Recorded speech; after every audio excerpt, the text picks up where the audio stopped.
welcome back. Now you can see here that I have all my keys set up. I basically just used that same technique and just kept plunging and plunging and plunging until I got all my keys. Try to get a whole bunch nice and close so that'll lock that mold in tight. You'll also notice I always try to get some inside the little groove areas too. That way it'll help lock inside those areas. I still have my air vents all lined up. So now it's finally time to mix the silicone. Yay! Now, when you're using silicone, and for this I am using MoldStar 15 Slow. It's another smooth-on product. I chose this because it's a good rigidity, but it still has a lot of flexibility. That way, for some of these barrel ends and things like that, it'll go ahead and pull out and be able to flex around those areas nice for me. When you're using the silicone, you want to make sure that you mix thoroughly both part A and part B before you mix them together. Now I've already gone ahead and done that. That way you don't have to sit there and watch me mix for a while.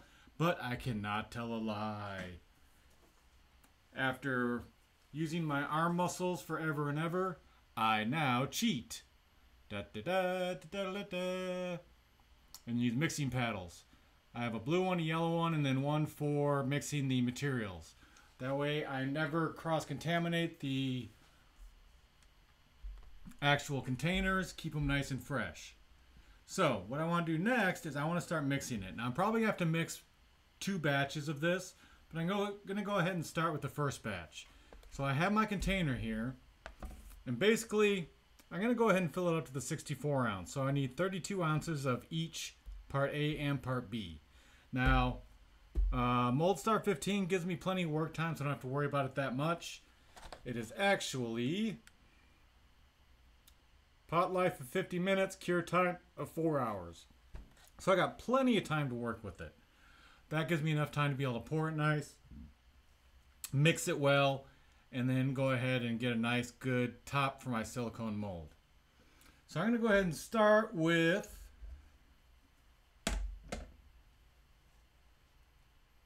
my part B.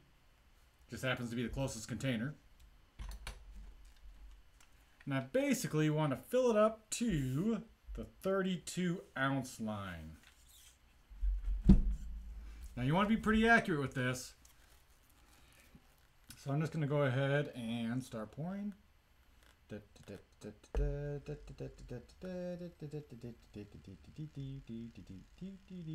Remember, you must make sound effects while you work.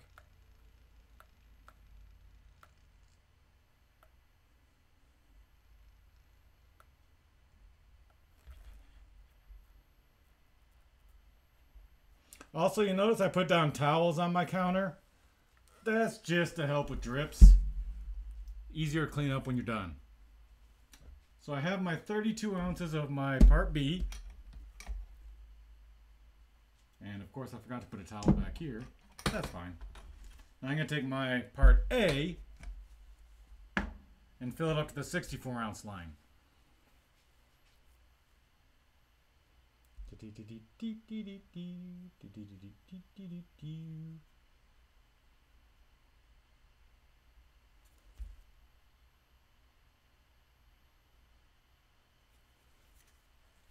And as I'm doing this, I always make sure I have a couple extra shop towels around to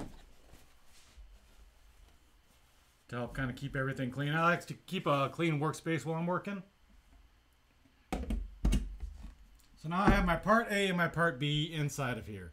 Like I said, I have 50 minutes of work time, so I'm not really concerned about doing anything fast. Now, I'm going to go ahead and, like I said, I like to cheat. Now, this is a good blade because it doesn't introduce air into it, because you don't want to whip this.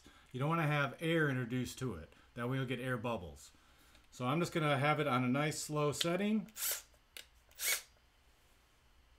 Stick it down in here. Just start mixing a little bit. I'm still going to use a spatula too.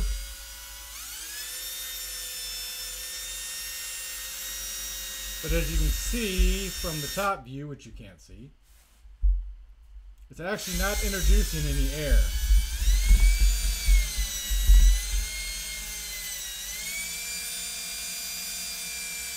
And I basically want to get to the point where you don't see any streaks of the white inside the green.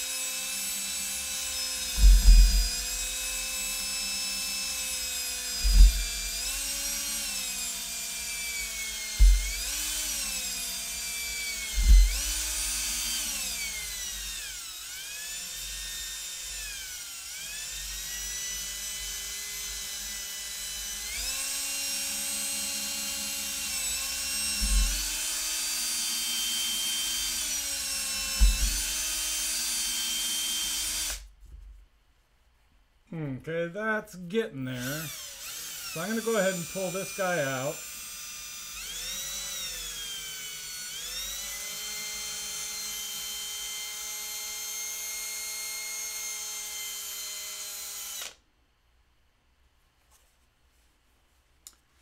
And then I'm going to use a fresh scoop here. Just kind of scoop off some of that remnant. I want to get as much silicone as I can into my mold and not on the blade here.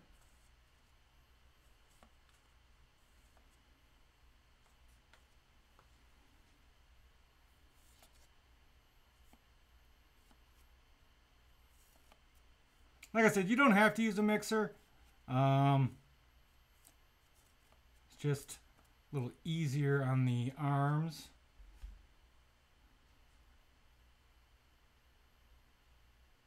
And it's nice that this has such a nice long pot life. That way I can let it work for a while.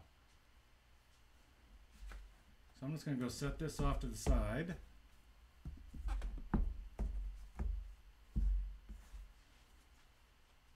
I'm running out of room.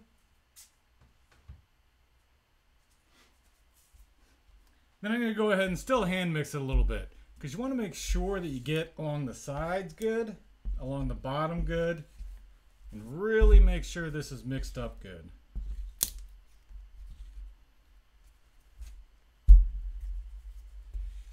So I'm making sure I scrape the sides,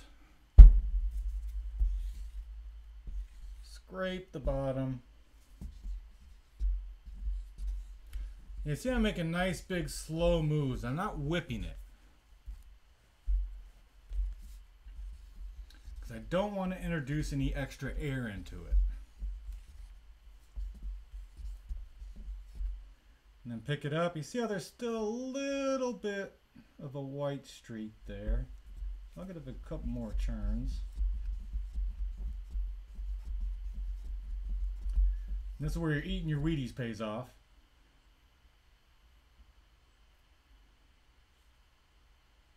And that's looking pretty good. I'm getting a nice consistent green all the way through. So that's mixed up pretty well. Another trick to keep in mind. Every once in a while you'll have a bad mold. It happens. It sucks, but it happens. Never throw it away, because silicone sticks to silicone. Silicone loves to stick to silicone. So you can actually use a cut up mold that wasn't the best, or you had to mess up, and you can actually use that as fillers to kind of fill in the space here. So I always keep my old molds and cut them up. That way I can reuse that silicone. Now, when you are pouring your silicone, you always want to start at one of the lowest points in the mold. You want to let that silicone just nice and flow up and over everything to help avoid having any air bubbles. Air bubbles are killer.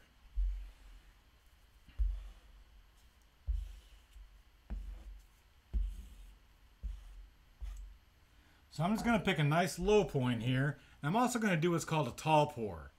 I'm going to do it a nice height from it and let it trickle down into slow speed. What that'll do is it'll break the surface tension as it's pouring to, again, avoid air bubbles. You see how there's a couple air bubbles in here, but with that slow pour, it'll break those bubbles up as we go. And you'll see what I'm talking about here in a second. So I'm just going to hold it up way up high and just let it slowly start to fill it in. And by doing it that way, it's going to break that surface tension and pop a lot of those little bitty bubbles as it's pouring in. And I'm just going to let it do its own settling. I'm not going to start pouring at the top of the model. I'm going to let it do its own thing.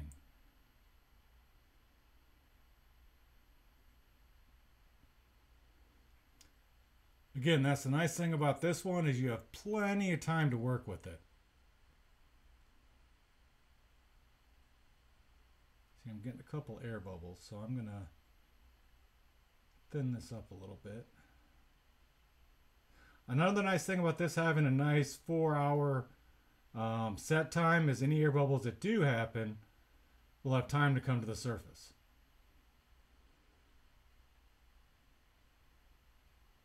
There's some silicones that have a 8-minute pot life, so you have to be really careful when you're pouring because that leaves no time for those air bubbles to come to the surface.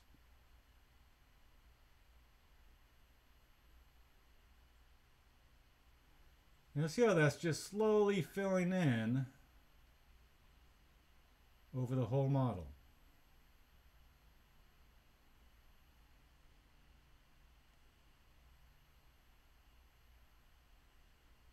And I'm just being nice and patient.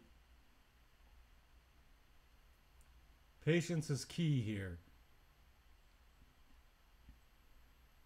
Because you want that to just slowly work its way into all those nooks and crannies and grooves. And that'll help you avoid getting any air bubbles.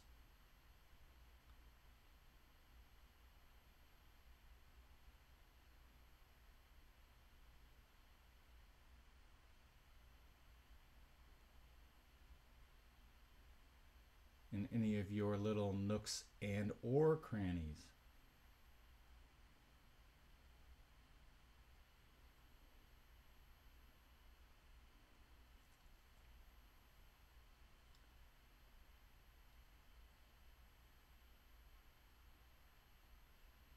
I'm also just kind of watching, making sure it's filling in good, which it looks like it's doing.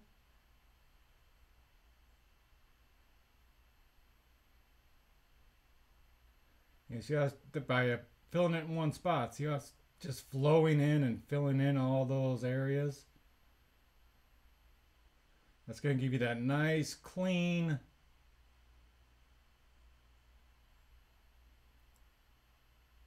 mold right at your model.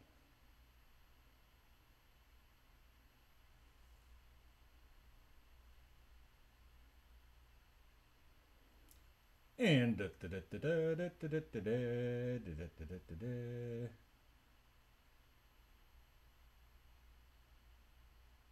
we have coverage. Yay! Now those few bubbles you see popping up, that's just because of the keys. Those keys are little holes. But you notice how they're all coming to the surface. See how you see almost no bubbles down here at this end? I might not have to mix anymore.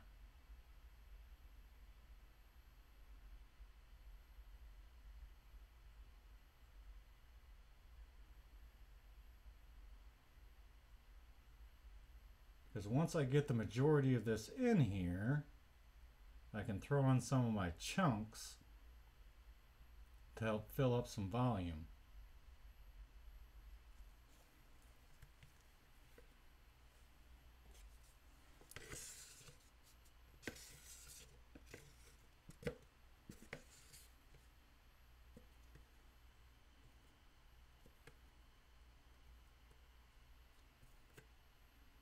I'm probably going to mix up a little more because that's not very high over the model.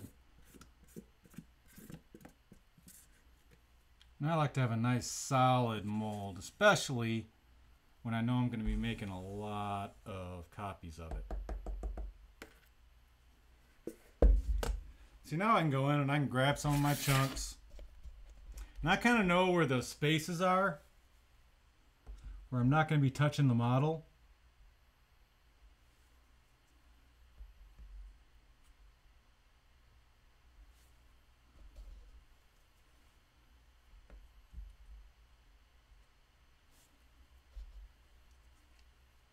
especially usually in the corners. See, I can tell just by the height of this, I'm probably going to want a little bit more silicone.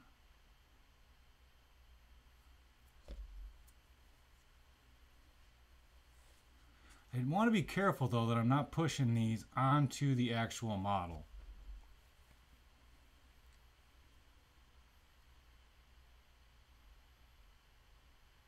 You see I'm getting that extra volume? I know it's not much, but when you're dealing with cost, every little bit helps. And I'm reusing an old mold.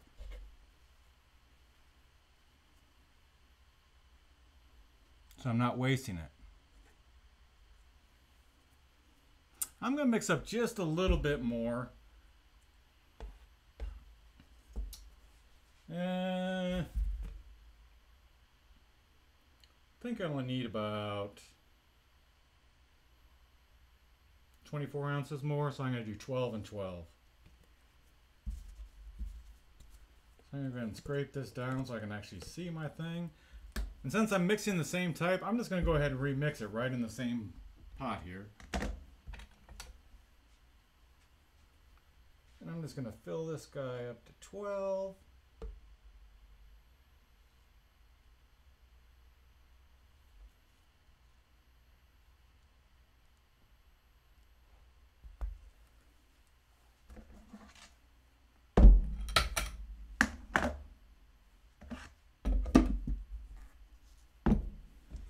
And see how I did there. Yeah, a little over 12. So I'm going to go a little over 24.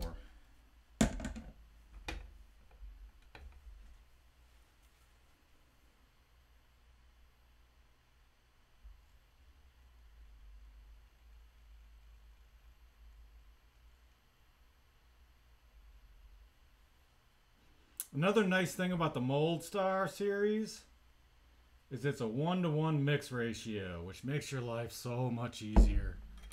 So much easier. Some of them, the Platinum Cures are all like 10-to-1.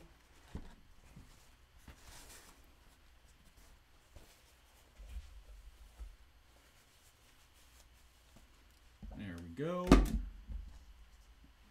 And this is probably overkill. I think I probably just mixed too much. But this little bit I really don't need the drill for.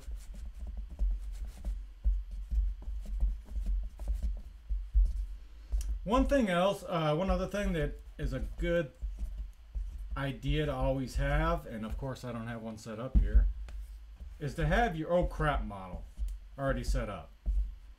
And what I mean by your oh crap model is having something small that you want to cast already boxed up, so if you mix too much silicone like I just did, you can start to fill up and make another mold.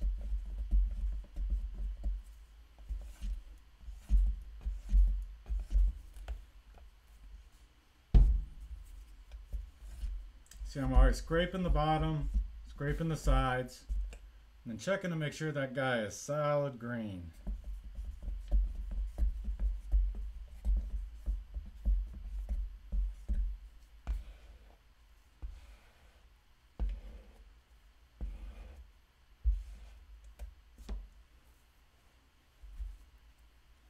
And then go back to our nice slow pour.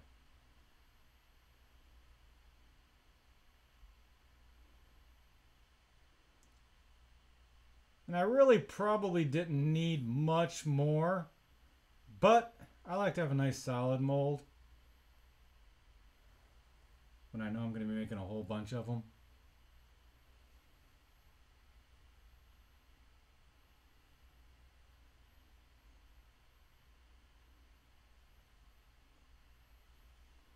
So I can pour a little bit faster now just because I know I have a good base layer.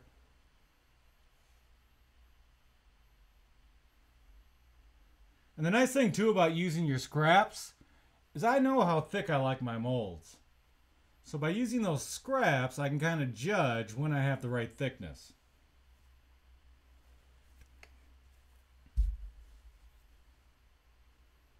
And as you can see, a little bit too much, but not bad. And of course, like I said, I don't have my oh crap mold set up. Also, as you're going, you want to make sure you don't have any leaks anywhere. It's always good to have clay on hand. That way you can clay up any leaks as they come. What could I cast real quick? I had nothing else ready. Oh well, for the sake of the video, I'm glad I had enough. Everything worked out. And as you can see, I got a nice level surface. You always want to make sure, also I've had happen with silicones that set faster than this. As you're pouring it, it actually starts to kick. And you'll start getting bubbles and things like that, or not bubbles, but different thicknesses. Now when I'm casting this, I'm going to use a couple boards on both sides of this to keep it nice and locked tight. If you have any difference in the height, your boards won't lock as well. So you always want to make sure you have a nice level surface. With something that takes this long to set, not that big a deal. Something that has a really short pot life and it kicks a lot faster, you always have to kind of keep that in mind. So now all I have to do is wait my 4 hours, and we will take this out, flip it, and take the clay off, and do this all over again. So I will be back in a little bit.